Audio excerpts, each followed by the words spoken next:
નમસ્કાર વિદ્યાર્થી મિત્રો, પરીક્ષા પર્વની ગુરુ ચાવીમાં આજે રસાયણ વિજ્ઞાનમાં એક કોન્સેપ્ચ્યુઅલ લેક્ચર લઈને હું આવ્યો છું. આશા રાખું છું તમને ગમશે. એનસીઈઆરટી લેવલ પર જ હું વાત કરીશ. ગમે તેવા અઘરા એમસીક્યુ સોલ્વ કરવા માટે આજે હું તમને કોન્સેપ્ટો આપવાનો છું. આના પછી જે લેક્ચર આવશે એમાં આ જ કોન્સેપ્ટથી એમસીક્યુ કેવી રીતે સોલ્વ કરવા એ પણ શીખવા મળશે. તો આ શું લખ્યું છે સાહેબ, આ બધું શું છે? તો આ છે એવું કહેવા માગે છે કે કાર્બોકેટાયનની સ્થાયીતા જોવા માટે ધનાઈ અસર અને ઋણાઈ અસર જોવાની. ધનાઈ અસર અને પ્લસ આર, જેમાં ધનાઈ અસર પ્લસ આર અસર હશે એ સ્થાયી. તો ટ્રીક આપી દઉં, બધું જાતે જોઈ શકાય. NU માઇનસ પ્રક્રિયાઓ કોણ ઝડપી કરે? તો જે અણુમાં આ અસરો જોવા મળે. ઇલેક્ટ્રોન અનુરાગી કોણ કરે? તો આ. એસિડ પ્રબળતા કોની વધારે? તો આ. બેઝ પ્રબળતા કોની વધારે? તો આ. આ કેવી રીતે નક્કી કરવા હું શીખવાડું છું. ડોન્ટ વરી, સ્ક્રીનશોટ લઈ લો. એક સરસ ટ્રીક આપું. પ્લસને પ્લસ ગમે, માઇનસને માઇનસ અસરો ગમે, માઇનસને માઇનસ અસરો ગમે, પ્લસને પ્લસ અસરો ગમે. અને આ ટ્રીક એમાં બાપા એટલે એસિડને માઇનસ અસરો ગમે એમાં, અને બાપા બેઝને પ્લસ અસરો ગમે. ગમેનો મતલબ કે સ્થાયીતા હોય તો વધારે, પ્રક્રિયાની ઝડપ હોય તો વધારે, એસિડ પ્રબળતા હોય તો વધારે. અહીંયા ગમેનો મતલબ એ સમજીશું. મસ્ત કોન્સેપ્ટ છે, સ્ક્રીનશોટ લઈ લો. હવે સમૂહ કેમના નક્કી કરવા એ શીખીએ છીએ. ચાલો કે ભાઈ કઈ અસર ક્યાં હોય સાહેબ, એ કેમની ખબર પડે? તો જુઓ, શક્ય એટલું લિસ્ટ આપું છું, બાકી તમે જાતે સમજી શકો છો. પ્લસ આઈ અસર, સિમ્પલ ટ્રીક. જેટલા પણ કાર્બન અને હાઇડ્રોજન વાળા હોય એ મોસ્ટલી આમાં અપવાદ હોઈ શકે બેટા, પણ આપણે જે વાત કરીએ છીએ એ માત્ર આપણા લેવલે જ છે, એટલે કે બોર્ડ લેવલે.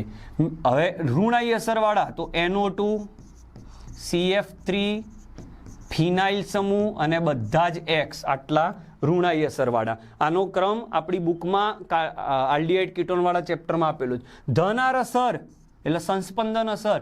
કોણ? પ્લસ અસર. પ્લસનો મતલબ દાતા હો, પ્લસ આઈ હોય કે પ્લસ આર હોય, દાતા. પ્લસ આર અસર, તમને હું આવું કહું કે NO2 કઈ અસર દર્શાવે, પ્લસ આર કે માઇનસ આર? તો એક મસ્ત ટ્રીક આપું.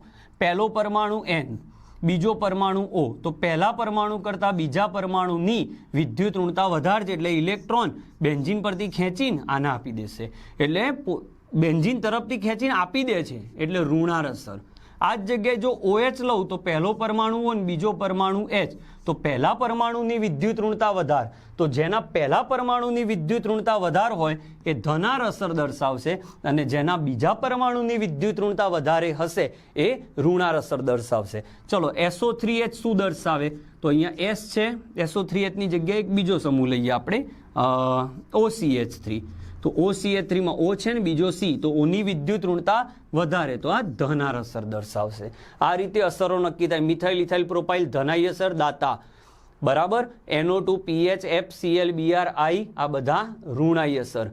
બરાબર. આઈ અસર એ નબળી હોય, આર અસર થોડી સબળ હોય. થોડો કોન્સેપ્ચ્યુઅલ લેક્ચર છે, જરા ધીરજ રાખજો, ઘણા MCQ આમાંથી સોલ્વ થશે. ચાલો, ઉત્કલન બિંદુના ક્રમ. ગમે તેવો MCQ આવે સાહેબ ઉત્કલન બિંદુનો, આમાંથી તમને આન્સર આવડી જ જશે. ઉત્કલન બિંદુ ચેક કરવાનો MCQ. જો સમૂહ સરખા હોય અને 4 ઓપ્શન આપ્યા હોય તો શું જોવાનું? કાર્બનની સંખ્યા જેમ વધશે તો ઉત્કલન બિંદુ વધશે. પણ જો કાર્બનની સંખ્યા સમાન હોય, 4 કાર્બન 5 કાર્બન હોય, તો જેમાં કાર્બનની શાખા વધશે તો ઉત્કલન બિંદુ ઘટશે.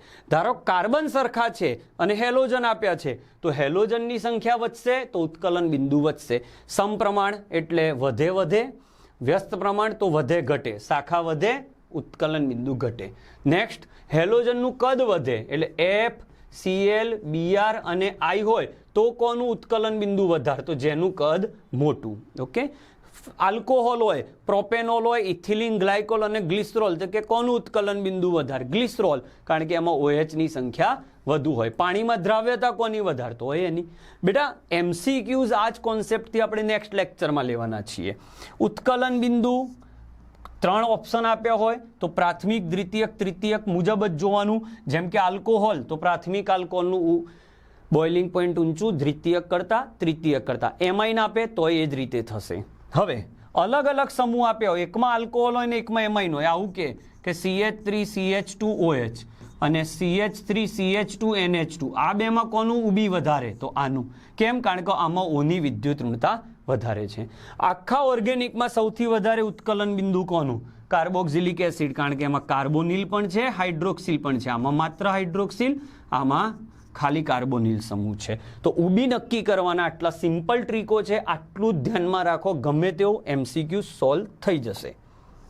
સ્ક્રીનશોટ લેવો હોય તો લઈ લેજો બેટા. હવે ચોપડીની અંદર કેટલીક પ્રક્રિયાઓના ઘણીવાર ક્રમ પૂછાય છે કે નીચેનામાંથી કોણ આ પ્રક્રિયા ઝડપી કરશે? તો SN1 પ્રક્રિયા કોણ ઝડપી કરે? આલ્કોહોલમાં કયો આલ્કોહોલ ઝડપથી નિર્જળીકરણ પામશે? આલ્કોહોલમાં કોણ લ્યુકાસ કસોટી ઝડપી આપશે? તો ત્રણેયનો ક્રમ સરખો હતો એટલે મેં ભેગો કરી નાખ્યો. Tertiary, secondary, primary. Tertiary alcohol Lucas જલ્દી આપે, ટર્સરી આલ્કોહોલ નિર્જળીકરણ જલ્દી થાય, ટર્સરી કાર્બોકેટાઇન SN1 પ્રક્રિયા ઝડપી આપે. જેમાં જેમાં ટર્સરી આગળ આવે એમાં મોસ્ટલી મધ્યસ્થી કાર્બોકેટાઇન રચાય, જોઈ લેવું. SN2 પ્રક્રિયામાં શું જોવાનું? અવકાશીય અવરોધક અસર જોવાની. જ્યાં અવકાશી અવરોધો છો, ક્યાં ઓછો? પ્રાથમિકમાં સમૂહ નાના, અવકાશી અવરોધ ઓછો. આલ્કોહોલના ઓક્સિડેશનમાં પણ ટર્સરી આલ્કોહોલ સુધી જતા પ્રક્રિયા મુશ્કેલ થઈ જાય. આલ્ડીહાઇડ કીટોનની કેન્દ્રાનુરાગી પ્રક્રિયાઓ કોણ ઝડપી કરે? તો તમને આવું આપે HCHO, CH3CHO અને CH3COCH3. તો અહીંયા જો કાર્બોનિલ પર બે નાના નાના H, અહીંયા કાર્બોનિલ પર એક મિથાઇલ મોટું કદ, અહીંયા કાર્બોનિલ પર બે મિથાઇલ મોટું કદ. કદ મોટું થતું જાય છે એમ પ્રક્રિયા ધીમી થતી જશે. આના MCQ આપણે નેક્સ્ટ વિડીયોમાં જોવાના છીએ, એટલે આ વિડીયો 2 વાર જોજો, જરૂર પડે તો. બહુ જ સરસ છે. બહુ મહેનત કરીએ છીએ કે ચોપડીમાંથી તમારે કંઈ શોધવું ના પડે, અમે બધું બનાવીને આપીએ. Okay, next. બહુ નથી લાંબો વિડીયો, બહુ જ ઇઝી છે. હવે આ તો એટલો બધો ઇમ્પોર્ટન્ટ છે, તમારે આ કરવાનો જ હોય. આ પ્રશ્ન આવે જ. એસિડનો ક્રમ આખા આપણા ઓર્ગેનિકની વાત છે. સૌથી પ્રબળ એસિડ આમ SO3H, પણ આપણી બુકમાં ઉલ્લેખ નથી એટલે હું નથી બોલતો. પ્લીઝ, હું બોલું છું વારંવાર. I am talking only about NCERT. Okay, તો આખા NCERTમાં એસિડની કોની પ્રબળતા વધારે? Carboxylic acid. બીજા નંબરે ફિનોલ, ત્રીજા નંબરે આલ્કોહોલ. કેવી રીતે નક્કી થાય એ બધું ડિટેલમાં થિયરીઓ છે, બહુ લાંબી, પણ આપણે કેવી રીતે MCQ થિયરીઓ, કોન્સેપ્ટ સમજવા એના માટે. બેઝમાં ક્રમ, બેઝ તો નાઇટ્રોજનનો જ હોય. હવે જે નાઇટ્રોજનનો લોન પેર અબંધકારક ઇલેક્ટ્રોન દાન કરવો સરળ હોય એની પ્રક્રિયા બેઝ તરીકે ઝડપી થાય. એમોનિયા અને એરોમેટિક એમાઇનમાં પ્રોબ્લેમ શું થાય? ચિંતા ના કરતા, નેક્સ્ટ લેક્ચરમાં આના બધા MCQ આવી રહ્યા છે. આ લોન પેર અહીંયા સંસ્પંદનમાં વપરાઈ જાય છે એટલે દાન કરવા માટે અવેલેબલ થતા નથી. ઓકે, એસિડ પ્રબળતાઓના ક્રમને બધું જ આપણે પ્રોપર વેમાં શીખીશું. બીજું, એસિડ પ્રબળતા સમજવા માટે એક બીજો રૂલ છે, એ અહીંયા સમજાઈ દઉં. DNP રૂલ એને કહેવાય છે. ડિસ્ટન્સ પછી નંબર પછી પાવર જોવાનું. શું કહેવા માંગુ છું જોજો.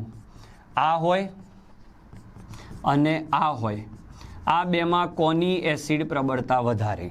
એસિડ પ્રબળતા ચલે છે આગળ કીધું એમ માઇનસ અસરો, -I-R, ચલે છે K એટલે એસિડ અચળાંક, ચલે છે 1/Pk. યાદ રાખી લેવાનું રહેશે. ઓકે, હવે આમાં બંનેમાં ફ્લોરિન છે સાહેબ, બંનેમાં ઋણાઈ અસર છે, તો કોની એસિડ પ્રબળતા વધારે? કેવી રીતે ખબર પડે સાહેબ? તો અહીંયા COOH ની F નજીક છે અને અહીંયા થોડો દૂર છે, એટલે ઋણાઈ અસર અહીંયા ઓછી, એસિડ પ્રબળતા ઓછી. આ જ વસ્તુ આ રીતે આપી હોય તો કેવી રીતે ડિસાઈડ કરીશું સાહેબ? તો પહેલા ડિસ્ટન્સ જુઓ, તો કાર્બનથી ફ્લોરિનનું ડિસ્ટન્સ, અને અહીંયા કાર્બનથી ફ્લોરિન નજીક છે, એક જ કાર્બન વચ્ચે, તો ડિસ્ટન્સનો રૂલ ગયો. પહેલા ડિસ્ટન્સ જોવાનું, પછી જુઓ નંબર. જો ડિસ્ટન્સમાં ફેલ જાઓ તો જ નંબર જોવાનો. તો નંબર જુઓ. હવે તો અહીંયા 3 F છે ને અહીંયા 2, તો 3 વાળો આગળ. હવે આવું આવે F3C COOH, Cl3C COOH. તો શું કરીશું? તો ફરીથી ડિસ્ટન્સ જુઓ, નજીક. નંબર જુઓ, સરખા નંબર. તો શું જોવાનું? પાવર. પીનો મતલબ પાવર. પાવર કોનો વધારે? તો ફ્લોરિનની ઋણાઈ અસર વધારે છે એટલે એની એસિડ પ્રબળતા વધારે. તો DNP rule, how to apply DNP rule. પહેલા ડિસ્ટન્સ જોવાનું, એમાં મેળ ના પડે તો જ નંબર જોવાના, અને એમાંય મેળ ના પડે તો જ તમારે શું જોવાનું રહેશે બેટા? પાવર. ડાયરેક્ટ પાવર જોવાનો નથી. આ ઋણાઈ અસર માટે છે. ધનાઈ અસર આવે તો એસિડ પ્રબળતા ઘટી જ જાય. નેક્સ્ટ જોઈએ, બાષ્પ અવસ્થામાં બેઝ પ્રબળતા, ટર્સરી સેકન્ડરી. બાષ્પ અવસ્થા, આની ટ્રીક આપું, બાષ્પમાં બધું હવામાં ઉડે, હવામાં મોટા આંકડા યાદ રાખો, હવામાં ફેંક જ કરવાનું. 321. જલીય દ્રાવણમાં બધું નીચે બેસી જાય એટલે સૌથી નાનો આંકડો લઈ લો 123. ભાઈ આ એમાઇનની બેઝિકતાની વાત ચાલે છે. ટ્રીક જોજો, હવામાં બધું ઉડે એટલે ઊંચી ફેંકવાની, મોટો આંકડો ફેંકો ને તમે તમારે. જલીય દ્રાવણમાં બધું નીચે બેસી જાય એટલે પ્રાથમિક, દ્વિતીયક, તૃતીયક જલીય દ્રાવણ. ચોપડીમાં ડિટેલમાં આપ્યું છે. હવે મિથાઇલ હોય અને જલીય દ્રાવણમાં હોય, મિથાઇલ સમૂહ, તો એ ઉપર આવે છે જ 213 નંબર. શું યાદ રાખીશું? 213. અને ઇથાઇલ આવે તો એનાથી ઊંચો નંબર 231. આ ટ્રીક યાદ રાખો. આ મિથાઇલ માટેની ટ્રીક, આ ઇથાઇલ માટેની ટ્રીક, આ હવામાં એટલે કે બાષ્પમાં, ખાલી કહું છું હવામાં, યાદ રાખવા માટે. અને જલીય દ્રાવણમાં આ રીતે થાય. ફરીથી હવામાં ઊંચી ફેંકો 321, પાણીમાં નીચે બેસી જાઓ 123. મિથાઇલ હોય તો સહેજ ઉપર આવો 213, અને ઇથાઇલ હોય તો એનાથી ઉપર 231. તો આટલા ક્રમ તમારા સખત કામમાં આવવાના છે. એટલે આશા રાખીશ કે તમે જોરદાર આમાં મહેનત કરશો. તો આટલા ક્રમને ધ્યાનમાં લઈ લો. આ વિડીયો 2 વાર જુઓ, જરૂર પડે ચોપડામાં ઉતારી લો. હવે આ વિડીયો કેવી રીતે MCQમાં અને કોન્સેપ્ટોમાં કેવી રીતે એપ્લાય કરવો એના વિશે હું નેક્સ્ટ વિડીયો લઈને આવી રહ્યો છું. તો ઓર્ગેનિકની આ સિરીઝમાં જોડાયેલા રહેજો. ઘણા સરસ વિડીયો આવવાના છે. Thank you for watching.